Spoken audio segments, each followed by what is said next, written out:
நாம வீட்ல காகத்துக்கும் குருவிக்கும் சாதம் வைக்கிறோம்னா, அங்க நல்லா சாப்பிடக்கூடிய 15 காக்கைய பத்தி யோசிக்கிறீங்க. ஆனா, நல்லா உணர்ந்து பார்க்கறவங்களுக்கு தெரியும். அதுல ஒன்று இயலாததா இருக்கும். ஏன்னா இறைவன் நமக்குள்ள அந்த எண்ணத்த கொண்டு வர்றாருன்னா, நல்லா சாப்பிடுற 10 பேருக்காக இல்ல. உண்மையிலுமே அந்த ஜீவனால முடியாது. வயசாயிருக்கும். உடல்ல ஏதாவது குறைபாடு இருக்கும்.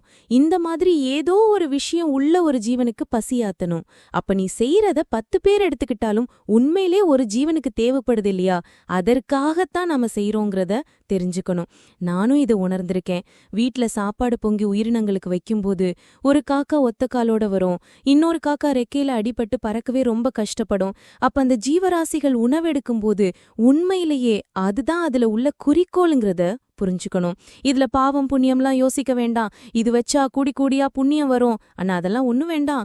முதல்ல மனசுல தெளிவா நிறுத்திக்கணும். இது இறைவன் நமக்கு கொடுத்த வேலை.